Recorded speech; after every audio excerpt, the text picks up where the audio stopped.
Hello बच्चों। Good morning, good afternoon, good evening. कैसे हो आप लोग?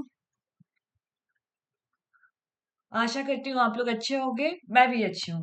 ठीक है। तो मैंने पिछले क्लास में आपको क्या पढ़ाया था, याद है? क्या पढ़ाया था?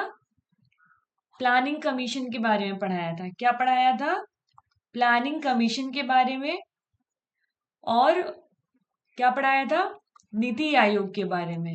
नीति आयोग का फुल फॉर्म कब स्टैब्लिश हुआ था? कौन इसके मेंबर है, याद है आपको? आई होप आपने क्लास देखा है और रिवाइज किया है और अपना एक नोट्स बनाया है। ठीक है। क्या बनाया है? नोट्स। तो उससे क्या होगा, चीजें याद रहेंगी। और क्या पढ़ा था हमने? Planning commission, NITI Aayog. और बताइए क्या पढ़ा था? और पढ़ा था हमने 5 ईयर प्लान। 5 year plan. बताइए थर्ड 5 ईयर प्लान में क्या था? थर्ड 5 ईयर प्लान में क्या था? बताइए थर्ड 5 ईयर प्लान में क्या था? कमेंट में बताना मेरे को कि थर्ड 5 ईयर प्लान में क्या था। तो वेलकम बैक टू अवर स्कूली शिक्षा चैनल, स्कूली शिक्षा बिहार चैनल। मैं हूँ रिक्षा सिंघानिया और मैं आपको पढ़ाती हूँ इकोनॉमिक्स, बिल्कुल सिंपल और इजी लैंग्वेज में। आज हम क्या करेंगे? आज हम कंटिन्यू करेंगे चैप्टर 1 का पार्ट 5। ठीक है। और आज हम लोग क्या पढ़ेंगे? नेशनल डेवलपमेंट काउंसिल पढ़ेंगे, नेशनल इनकम पढ़ेंगे और नेशनल पर कैपिटा इनकम पढ़ेंगे। Okay, very important topic according to ये एग्जाम के लिए बहुत इंपॉर्टेंट टॉपिक है ये। और आने वाले टाइम के लिए भी बहुत बहुत इंपॉर्टेंट टॉपिक है। अगर आप ये अच्छा से अभी क्लास 10th में समझ जाओगे तो क्लास 11th में भी ये बहुत बड़ा चैप्टर है। नेशनल इनकम, एनएनपी, जीडीपी क्या होता है, ये सब 12th में भी आपको काम आएगा और आगे भी काम आएगा ग्रेजुएशन में भी। तो ये बहुत इंपॉर्टेंट चैप्टर है। तो आज मैं एकदम सिंपल लैंग्वेज में समझाऊंगी, एग्जाम्पल के साथ समझाऊंगी, ताकि आपको लॉन्ग टर्म में याद रहे। ठीक है। तो पिछले वीडियो में हमने पढ़ा, ये सारा टॉपिक कवर किया। आज हम क्या पढ़ेंगे? National income, national development council. ठीक है। तो चलिए, वीडियो को एंड तक आप लोग जरूर देखना, क्योंकि आज का कॉन्सेप्ट बहुत ज्यादा इंपॉर्टेंट है। चलिए शुरू करते हैं आज का क्लास। पहला टॉपिक क्या है हमारा? और पिछले वीडियो में जो भी मैंने आपका क्लास लिया, आप लोग कमेंट, तो प्रॉब्लम रिलेटेड, डाउट रिलेटेड एक भी कमेंट नहीं था। तो आई होप कि आपको चीजें समझ में आ गई, इसीलिए मेरे को कमेंट नहीं दिखा। तो कोई भी प्रॉब्लम हो, यू कैन कमेंट मी। और तो मैं क्या करूंगी, पहले डाउट्स ले लूंगी, डाउट्स क्लियर कर दूंगी। ओके। तो अभी तक 4 पार्ट में आई थिंक आप लोगों को कोई डाउट नहीं आया है। तो आज क्या है, आज वाला में भी नहीं आएगा, क्योंकि मैं रियल लाइफ एग्जाम्पल के साथ पढ़ाऊंगी। तो यू कैन रिलेट, चीजों को रिलेट करोगे तो याद लंबे समय के लिए रहती है चीजों। जैसे मैंने आपको मान लीजिए कल नीति आयोग पढ़ाया, वैसे ही kind of National development Council भी है, राष्ट्र विकास परिषद। ये भी इसी से रिलेटेड है, सिमिलर है। तो आपने जब प्लानिंग कमीशन पढ़ा, नीति आयोग पढ़ा, आप समझे होंगे। फिर अगर आप पढ़ रहे नेशनल डेवलपमेंट काउंसिल, तो आप चीजों को रिलेट करेंगे तो क्या रहता है, लंबे समय के लिए चीजें याद रहती है। आपको डॉट्स कनेक्ट करना पड़ेगा कि मैंने कल क्या पढ़ा था, आज मैं क्या पढ़ रहा हूँ और आने वाले टाइम में क्या पढ़ूंगा। तो अगर आप चारों चीज रिलेट करोगे तो आपको कॉन्सेप्ट क्लियर होता है। ठीक है। चलिए without wasting any time start करते हैं आज का क्लास। तो आज क्या पढ़ेंगे हम लोग? स्टार्ट करते हैं नेशनल डेवलपमेंट काउंसिल, राष्ट्र विकास परिषद। तो ये क्या है? National development council. क्या है? National development council, NDC. NDC. Okay. तो नेशनल डेवलपमेंट काउंसिल इंडिया का हाईएस्ट प्लानिंग बॉडी होता है। क्या होता है ये? इंडिया का हाईएस्ट हाईएस्ट प्लानिंग बॉडी था। ठीक है। इसका मेन काम था देश का डेवलपमेंट प्लान को अप्रूव करना और स्टेट के साथ कोऑर्डिनेट करना। क्या काम था इसका? मेन काम क्या था इसका? देश का डेवलपमेंट करना, देश का डेवलपमेंट प्लान्स को इम्प्रूव करना, अप्रूव करना, सॉरी, अप्रूव करना, अप्रूव करना और स्टेट्स और स्टेट्स के साथ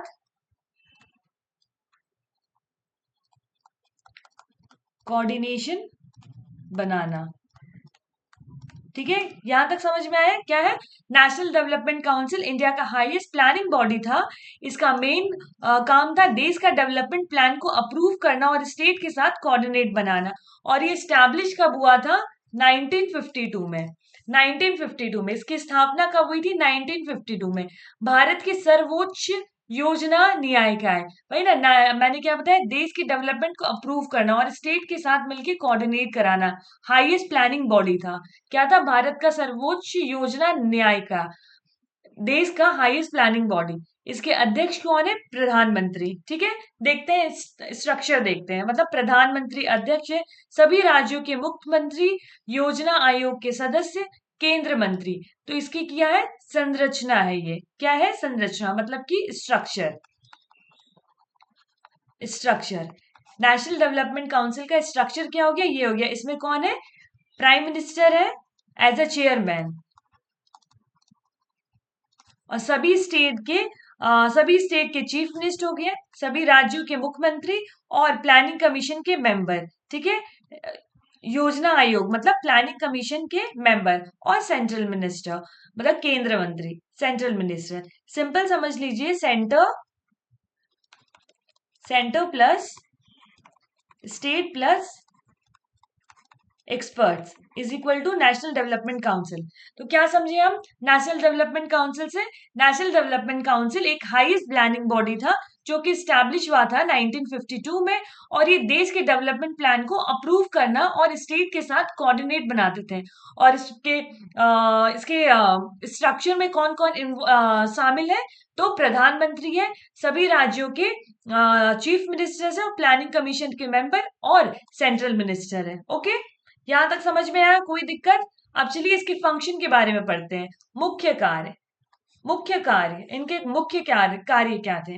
पहला था 5 ईयर पंचवर्षीय योजना को मंजूरी देना, मतलब 5 ईयर प्लान्स को अप्रूव करना।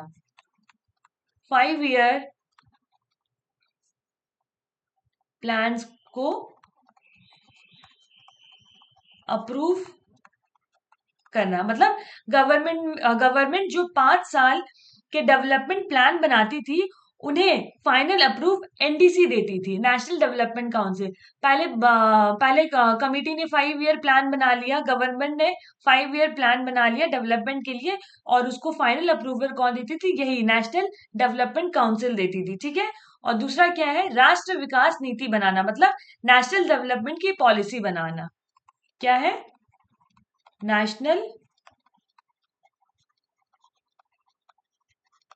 डेवलपमेंट की पॉलिसी बनाना। ठीक है, इसका मतलब क्या हो? देश के ओवरऑल डेवलपमेंट का एक रोड मैप डिसाइड करना, कि देश कैसे ग्रो करेगा, विकास की तरफ बढ़ेगा, उसका एक रोड मैप बनाना। ठीक है, कि कैसे काम होगा, नहीं होगा।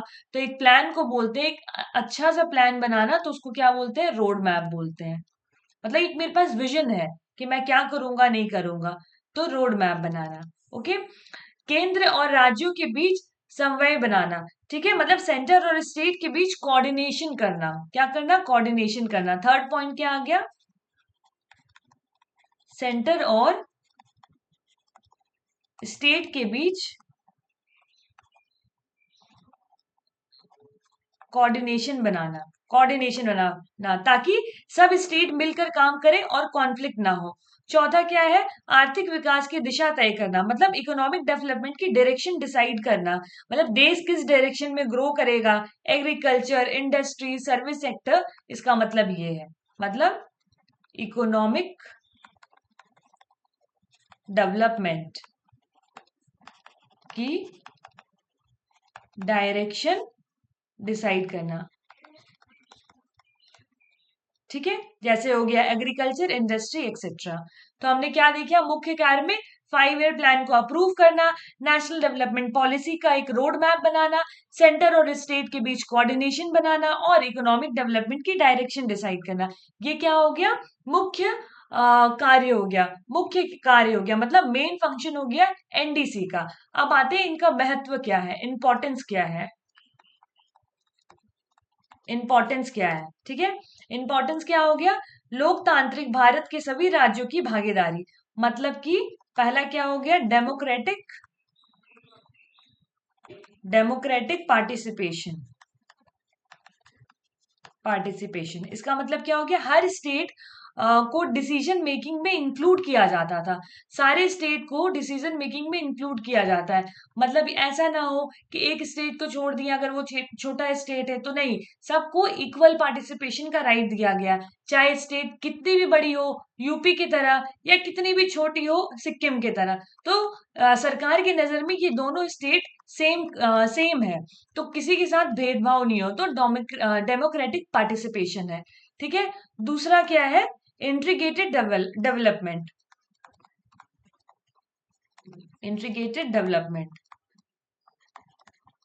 डेवलपमेंट इसका मतलब क्या हो गया, पूरे इंडिया एक साथ, मतलब पूरे इंडिया का एक साथ डेवलपमेंट प्लान बनाता था, ठीक है। पूरा इंडिया का एक साथ डेवलपमेंट प्लान बनाया जाता था, ताकि हर एक जगह इक्वल डिस्ट्रीब्यूशन हो हर एक चीज का, ठीक है। Third number is equal importance. Equal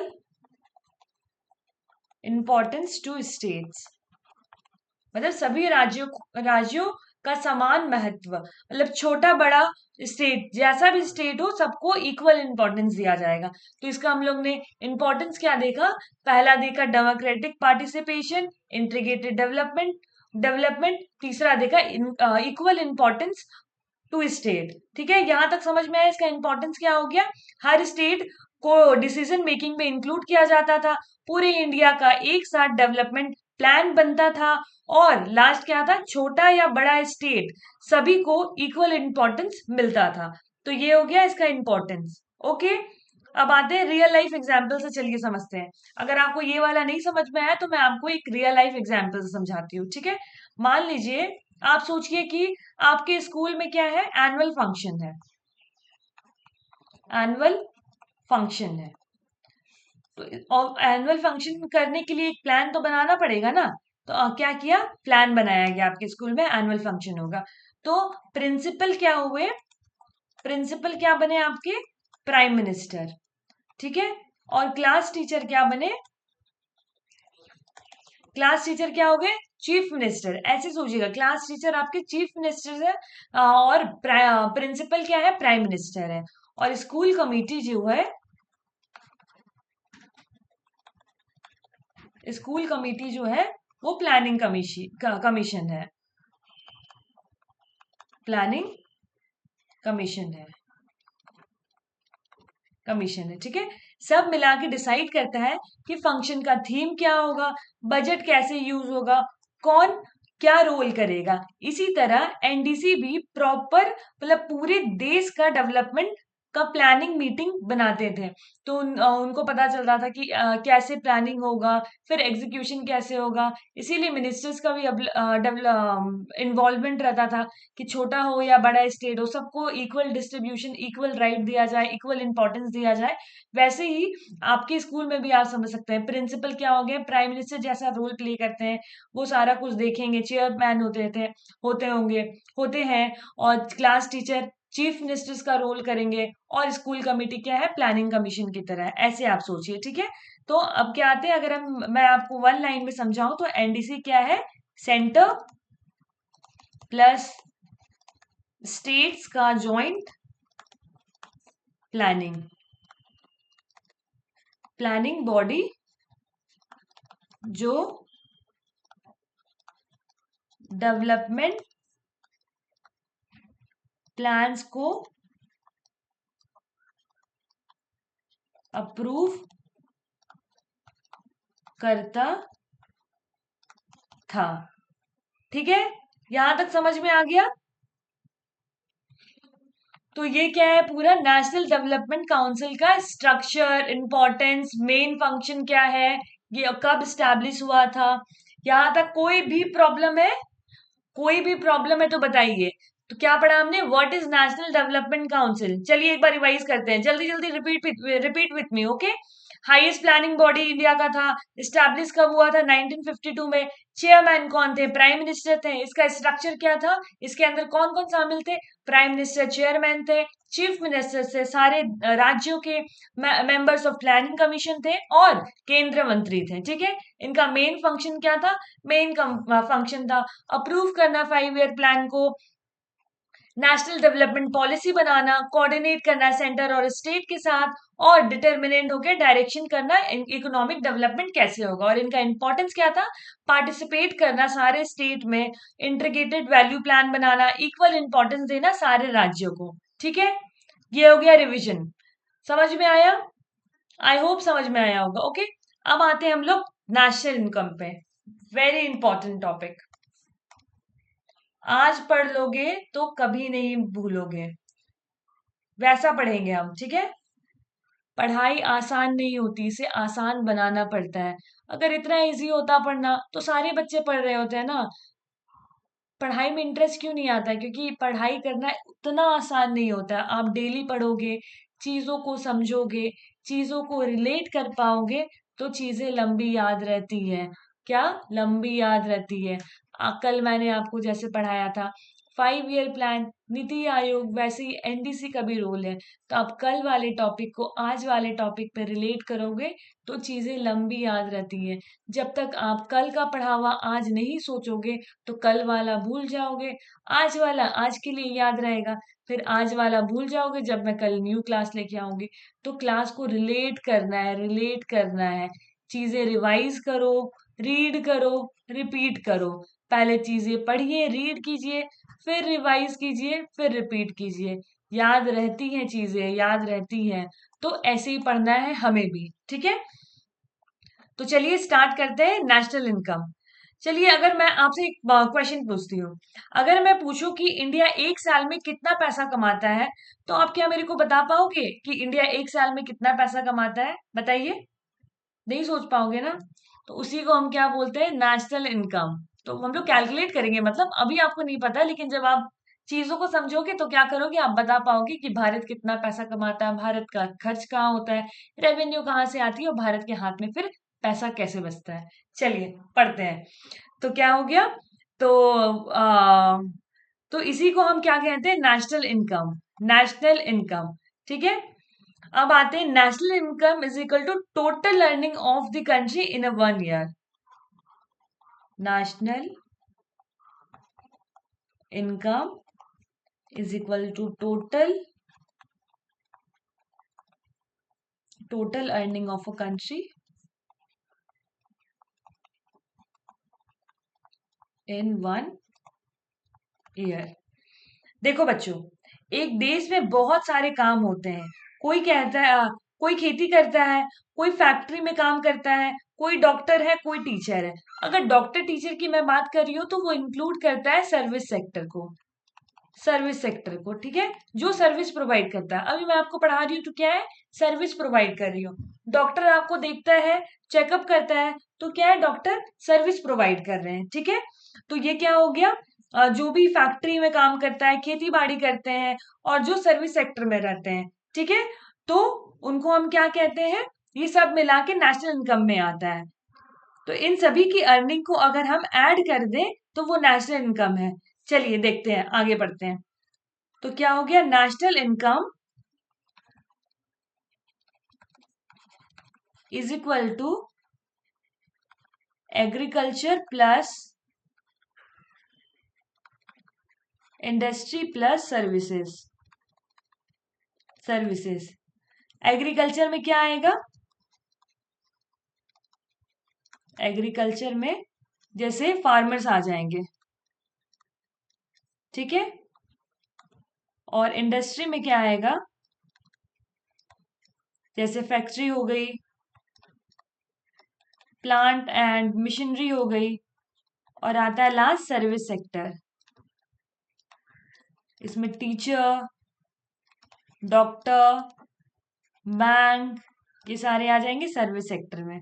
ठीक है, तो समझिए एक गांव में फार्मर चावल उगाता है, वो क्या आ गया, एग्रीकल्चर सेक्टर में। फैक्ट्री उस चावल को पैकेट में यूज करके मतलब पैकेट बनाती है, तो वो क्या आ गया, इंडस्ट्री सेक्टर में। और शॉपकीपर जो दुकानदार होता है उसे बेचता है, वो क्या हो गया, सर्विस सेक्टर में आ गया। तो तीनों ने पैसे कमाए, सबको ऐड कर दो is equal to national income. Simple, यही हो गया। मतलब फार्मर चावल उगाता है तो वो हो गया एग्रीकल्चर में। फैक्ट्री उस चावल को पैकेट में पैक करके रखती है, तो वो क्या हो गया, इंडस्ट्रीज में आ गया। और शॉपकीपर यूज उसे बेचती है, तो वो क्या हो गया, सर्विस करके। तीनों मिला के नेशनल इनकम हो गया। इतना सिंपल है नेशनल इनकम। ठीक है। एक साल में देश में उत्पादित सभी वस्तुओं और सेवाओं का कुल मूल्य सूत्र इज इक्वल टू राष्ट्रीय आय मतलब नेशनल इनकम। मतलब कृषि, फार्मर, उद्योग मतलब इंडस्ट्री, सेवाएं मतलब सर्विस, तीनों को हम लोग ऐड कर देंगे तो नेशनल इनकम आ जाएगा। हम लोग agriculture plus industry plus services को तीनों को ऐड कर देंगे तो पता चल जाएगा नेशनल इनकम क्या है। ठीक है। अगर मान लीजिए कृषि, किसान कृषि क्षेत्र में खेतीबाड़ी, पशुपालन, मछली पकड़ना भारत के 18% योगदान है। और वही इंडस्ट्री सेक्टर में 26% योगदान है। वही सर्विस सेक्टर में 56% योगदान है। सर्विस सेक्टर से सबसे ज्यादा गवर्नमेंट को पैसे आती हैं, ठीक है, सर्विस सेक्टर से। तो इंडिया में अगर पूछा जाएगा आपको कि सबसे ज्यादा पैसे कहाँ से आती है, किस क्षेत्र से, तो सर्विस सेक्टर से। ओके। तो अब पढ़ते हैं जीडीपी, जीएनपी, एनएनपी। आइए, नेशनल इनकम समझ में आया ना। एग्रीकल्चर को प्लस करना है, इंडस्ट्री को प्लस करना है, सर्विस सेक्टर को प्लस करना है, तो आपको नेशनल इनकम आ जाएगा। अब आते हैं जीडीपी। जीडीपी का फुल फॉर्म क्या हो गया, ग्रॉस डोमेस्टिक प्रोडक्ट, जीडीपी।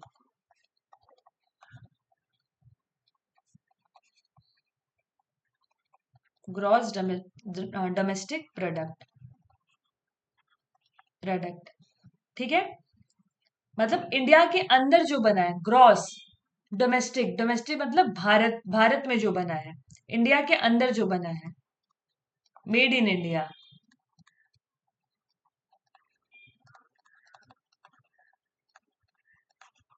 वो हो गया हमारा ग्रॉस डोमेस्टिक प्रोडक्ट।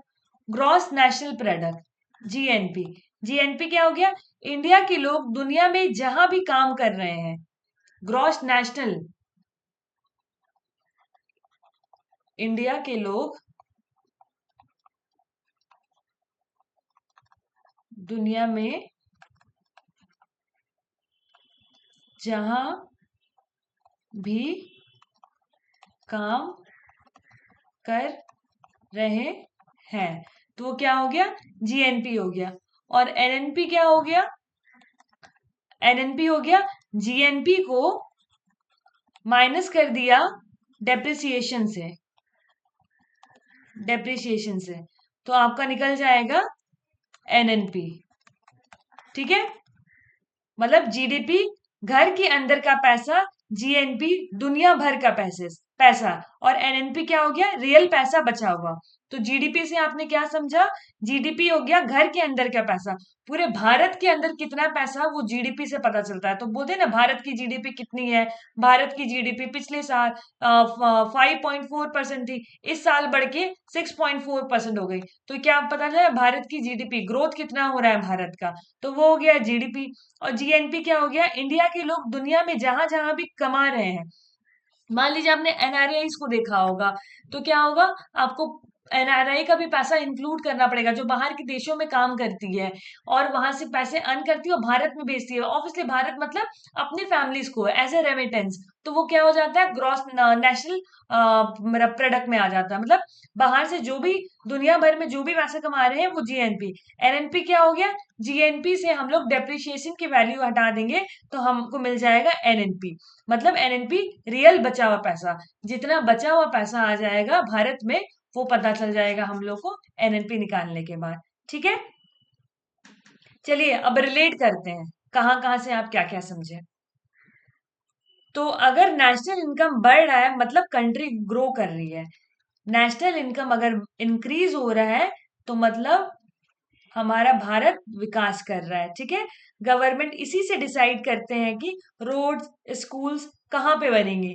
ओके, समझ लीजिए कि आपके पापा का अर्न, ऐसे समझते हैं, आपके पापा कमाते हैं 20,000 रुपए, मम्मी कमाती है 10,000 रुपए, और मान लीजिए आप कमा रहे हो 5,000, ट्यूशन वगैरह पढ़ा रहे हो तो आप कमा रहे हो 5,000, तो टोटल घर की अर्निंग कितनी हो गई? 35,000। 35,000, तो आपकी घर की पूरी इनकम क्या होगी? 35,000। तो वैसे ही गवर्नमेंट भी पूरे इंडिया का ऐसे ही कैलकुलेट करती है कि कौन कौन कितना कमा रहा है, ठीक है। तो जैसे फैमिली का टोटल इनकम होता है, वैसे ही कंट्री का भी टोटल इनकम होता है, उसको हम लोग क्या बोल देते हैं? नेशनल इनकम बोल देते हैं, ठीक है। यहां तक समझ में आया? तो 1 year plus total income plus all sector is equal to national income. एक साल में भारत जो कमा रही है, टोटल इनकम कितनी है, प्लस ऑल सेक्टर का, सर्विस हो गया, एग्रीकल्चर हो गया, इंडस्ट्री हो गया, ऑल सेक्टर का हो गया, इज इक्वल टू आ गया आपका नेशनल इनकम, ठीक है। तो इंडिया एक बड़ा परिवार है और उसकी टोटल अर्निंग को हम नेशनल इनकम कहते हैं, ठीक है। समझ में आ गया? तो ये आगे हम लोग पढ़ लिए, जीडीपी भी, एनएनपी भी और जीएनपी भी। अब आते हैं पर कैपिटा इनकम पे। पर कैपिटा इनकम क्या है? प्रति व्यक्ति आय क्या है? पर कैपिटा मतलब कि हर एक इंसान कितना कमाता है, ठीक है। पर कैपिटा इनकम, एक देश की एवरेज इनकम पर पर्सन की कितनी है? एवरेज इनकम, एवरेज इनकम पर पर्सन का, वही होता है पर कैपिटा इनकम। मेरा और आपका एवरेज इनकम कितना होगा, प्रति व्यक्ति आय क्या है, ओके। इससे पता चलता है कि हर आदमी एवरेज कितना कमा रहा है, हर आदमी एवरेज कितना रुपया कमा रहा है, इससे पता चलेगा पर कैपिटा इनकम से। तो इसका फॉर्मूला क्या होता है? Per capita income is equal to national income divide by total population, ठीक है। समझ गए यहां तक?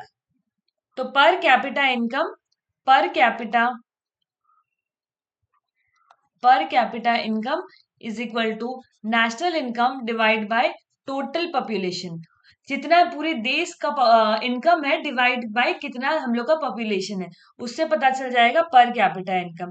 सिंपल लाइन में समझे तो टोटल अर्निंग का को टोटल लोगों में इक्वल डिवाइड करना is equal to per capita income. जितना भी टोटल अर्निंग है उसको इक्वल डिवाइड करना, तो उससे क्या आ जाएगा? पर कैपिटा इनकम आ जाएगा। सपोज कीजिए, एग्जाम्पल लेते हैं, नेशनल इनकम है 100 करोड़, 100 करोड़, और पॉपुलेशन कितना है?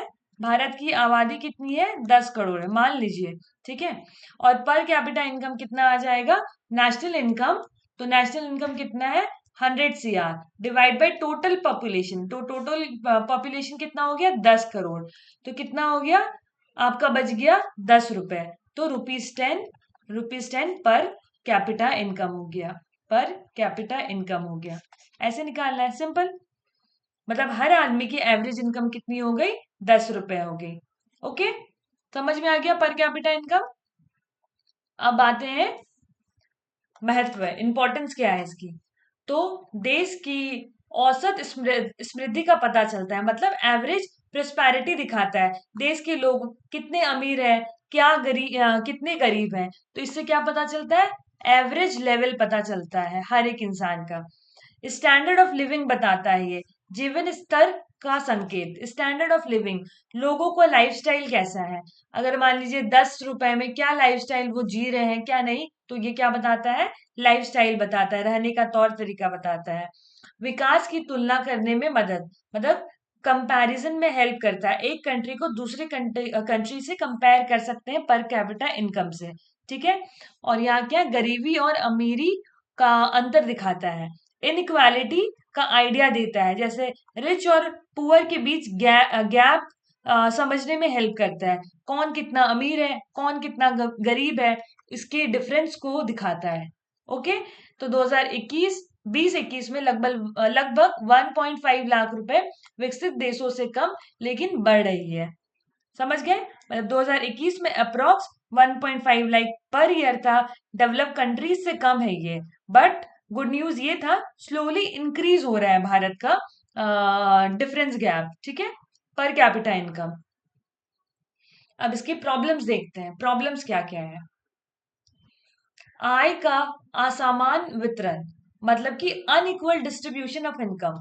अमीर के पास ज्यादा पैसा जा रहा है, गरीब के पास उतना जा ही नहीं रहा है, मतलब सबको इक्वल इनकम नहीं मिलती, सबको इक्वल इनकम नहीं मिलती। कुछ लोग बहुत अमीर होते हैं, कुछ लोग बहुत गरीब होते हैं, वही इनइक्वालिटी। कुछ लोग बहुत अमीर है, कुछ लोग बहुत गरीब है, रिच वर्सेस पुअर का गैप दिखा रहा है। शहर और गांव में अंतर, सिटी वर्सेस विलेज का डिफरेंस बता रहा है। सिटीज में इनकम ज्यादा है, विलेज में इनकम कम है, वही दिखा रहा है, विलेज में इनकम कम है, मेट्रो सिटीज और बड़े बड़े शहरों में इनकम ज्यादा है। तो ये कंपैरिजन बता रहा है। ठीक है, यहां तक समझ गए?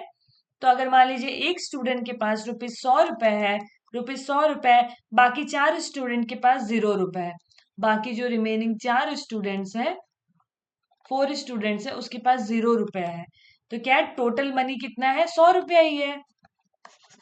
तो पर कैपिटा इनकम क्या हो गया? 100 डिवाइड बाई 4+1%, 4+1%, 5%, तो 20 हो जाएगा, 20। तो पर कैपिटा इनकम कितना हो गया? ₹20 हो गया, ₹20। ठीक है, तो एक स्टूडेंट रिच है, बाकी सब पुअर है, लेकिन एवरेज पर कैपिटा इनकम कितनी आ गई? ₹20 आ गई। ये दिखा रहा है ₹20। ठीक है, तो हम देखेंगे कि पर कैपिटा इनकम कभी कभी रियल सिचुएशन हाइड भी कर देता है। यहाँ तो टोटल 5 स्टूडेंट्स थे, एक ही स्टूडेंट ₹100 कमा रहा था, बाकी के पास तो ₹0 ही था। हमने एवरेज निकाल लिया, ₹100 कमा रहा है, 5 स्टूडेंट है, तो एवरेज इनकम कितनी, एवरेज पर कैपिटा इनकम कितनी हो गई? ₹20। तो यहाँ तो जो 4 आदमी ₹0 कमा रहा है उसका तो नाम ही नहीं आया। तो ये कभी कभी हाइड कर देती है ये सिचुएशन। तो per capita income is equal to क्या हो गया? एवरेज इनकम पर पर्सन की पूरे भारत में। ठीक है, यहाँ तक समझ में आया? अब एक क्विक कंपैरिजन कर लेते हैं, हमने क्या पढ़ा, एक रिवीजन कर लेते हैं। ठीक है, कल पढ़ेंगे ह्यूमन डेवलपमेंट इंडेक्स, रिवाइज करते हैं। चलिए यहाँ पे बताती हूँ। तो पहले क्या पढ़ा? एनडीसी पढ़ा, वो तो ठीक है, वो पढ़ा। नेशनल इनकम का, और नेशनल इनकम का एक बार कंपैरिजन पढ़ लेते हैं। नेशनल इनकम, नेशनल इनकम में कौन से सेक्टर थे? तीन तीन, जल्दी बोलिए। एग्रीकल्चर, इंडस्ट्री और सर्विस। एग्रीकल्चर क्या है? प्राइमरी सेक्टर में आता है। इंडस्ट्री क्या है? सेकेंडरी सेक्टर में आता है। और सर्विस सेक्टर क्या है? टेरिशरी सेक्टर है। एग्रीकल्चर सेक्टर में क्या क्या आता है? जल्दी बताइए, जल्दी। Farming sector, fishery, dairy. ठीक है। सर्विस सेक्टर में क्या था? Manufacturing, construction. और सर्विस सेक्टर में क्या था? इंडस्ट्री सेक्टर में था factory, manufacturing, construction. Service sector में क्या था? Teacher, doctor, banking. Total value क्या थी इन लोगों की? टोटल वैल्यू क्या थी? 1 ईयर, 1 ईयर। इसको मिला के क्या आ गया? नेशनल इनकम आ गया। समझ गए? अब देखते हैं डायग्राम से। Agriculture, industry, service, total income 1 साल की, इससे क्या आ गया? नेशनल इनकम आ गया। अब तो आप भूलोगे ही नहीं कभी। और जीडीपी क्या पढ़ा था? GDP, income with in country, with in country, Bharat के अंदर जितनी कमाई हो रही है, प्लस इनकम फ्रॉम अब्रॉड, बाहर से देशों से जो पैसा आ रहा है, जो भारत के लोग रहते हैं वहां पे, इनकम फ्रॉम अब्रॉड, जीएनपी। इससे क्या करना है? माइनस करना है आपको डेप्रिसिएशन, मतलब लॉस कितना हो रहा है आपका। अगर मान लीजिए आपने आज कोई स्कूटी या बाइक खरीदा है, 10 साल के बाद आज स्कूटी 1.5 लाख में खरीदा है आपने, 1 लाख में खरीदा है, तो 10 साल बाद उसकी वैल्यू तो डिप्रिशिएट हो जाएगी, 1.5 लाख का तो नहीं बिकेगा। ठीक है, तो वो क्या होगी? वैल्यू डिप्रिशिएट कर रही है, तो इसको क्या कर देना? माइनस कर देना है। तो क्या निकल गया था? एनएनपी। समझ गए? एकदम इजी, ऐसे ही आपको याद रखना है। ठीक है, agriculture plus industry plus service is equal to national income. ठीक है, समझ गए ना? यहां तक इतना इजी है। तो रिवीजन हो गया। समझा दिया मैंने आपको रिवाइज करके, ऐसे कि आप लोग भी जल्दी जल्दी रिवाइज करना। नेशनल इनकम के 3 पार्ट थे, एग्रीकल्चर, इंडस्ट्री, सर्विस। एग्रीकल्चर में क्या आता था, किस कौन कौन सा सेक्टर आता था, इंडस्ट्री में कौन कौन सा आता था, और सर्विस सेक्टर में कौन कौन आता था। 1 ईयर में जितना भी कमाई होता था उसको नेशनल इनकम बोल देते थे। जीडीपी कैसे निकलता है, क्या चीज को प्लस करना है, डेप्रिसिएशन को माइनस करना है, उससे निकल जाएगा एनएसपी। इजी, ठीक है। तो that's it for the today's class. ये है पार्ट 5 ऑफ दिस वीडियो। अगर आपने आगे का 4th पार्ट नहीं देखा है तो मैं आपको लिंक दे दूंगी डिस्क्रिप्शन बॉक्स में। आप पहले चारों पार्ट पढ़िए, फिर ये 5 पार्ट पढ़िएगा, ठीक है। तब तक मैं हाँ, मैं लिंक दे दूंगी डिस्क्रिप्शन बॉक्स में। आप रिवाइज कीजिए। आपने पहले क्लास पढ़ लिया, दोबारा पढ़िए। जो नोट्स आपको लग रहा है कि जो जो लाइंस इंपॉर्टेंट है उसको आप अपने कॉपी में नोट करते जाइए, नोट करते जाइए, 1 लाइनर नोट। ऐसा नहीं है कि जो जो वर्ड टू वर्ड लिखना है आपको, कि यहाँ पे ये लिखा है तो मेरे को पूरा ही लिखना है, नहीं। आपको जो समझ में आ रहा है, जैसे मैंने मान लीजिए ये चार्ट बनाया, आपने भी अपने कॉपी में ऐसे करना है। नेशनल इनकम यहाँ लिखना आप। यहाँ इसके 3 सेक्टर होते हैं, एग्रीकल्चर, इंडस्ट्री, सर्विस सेक्टर। ये होता है प्राइमरी सेक्टर, ये होता है सेकेंडरी सेक्टर, ये होता है टर्शियरी सेक्टर। इसके अंदर क्या क्या आता है, ऐसे एरो देके, ऐसे एरो देखिए कौन कौन सा सेक्टर आता है। इसमें भी दे देना ऐसे एरो, यहाँ पे क्या क्या आता है, यहाँ पे क्या क्या आता है। फिर तीनों को ऐसे एरो देना नीचे। एक 1 ईयर का 1 ईयर का होता है ये, 1 ईयर में जितना भी जहां से भी पैसे आते हैं, फिर ये अगर हम निकाल लेंगे तो हमको मिल जाएगा पूरे राष्ट्र का आय, मतलब नेशनल इनकम। तो आपको वैसे ही सोचना है, वैसे ही नोट्स बनाना है, और एकदम सिंपल सा नोट्स बनाना है, कोई भी ये नहीं, तो आपको चीजें याद रहेंगी, ठीक है। नेक्स्ट क्लास में पढ़ाऊंगी आपको ह्यूमन डेवलपमेंट इंडेक्स, और क्या पढ़ाऊंगी, रुकिए बताती हूँ। नेशनल डेवलपमेंट इंडेक्स और नेशनल ह्यूमन डेवलपमेंट रिपोर्ट्स पढ़ाऊंगी, ठीक है। ये पढ़ाऊंगी नेक्स्ट क्लास में। तब तक के लिए आप रिवाइज करते रहिए, रीड करते रहिए, और मैं नेक्स्ट क्लास आऊंगी आपको लेके पार्ट 6 ऑफ दिस। जल्दी जल्दी मैं रैप अप करूंगी, ज्यादा लंबा वीडियो बनाना नहीं चाहती हूँ क्योंकि बहुत ज्यादा मोनोटोनस हो जाता है, ठीक है। आप देखते रहिए, तब तक लर्न करते रहिए, ग्रो करते रहिए, सक्सीड करते रहिए। मैं आपको मिलती हूँ फिर से नेक्स्ट क्लास में। तब तक के लिए थैंक यू और कीप लर्निंग, ओके।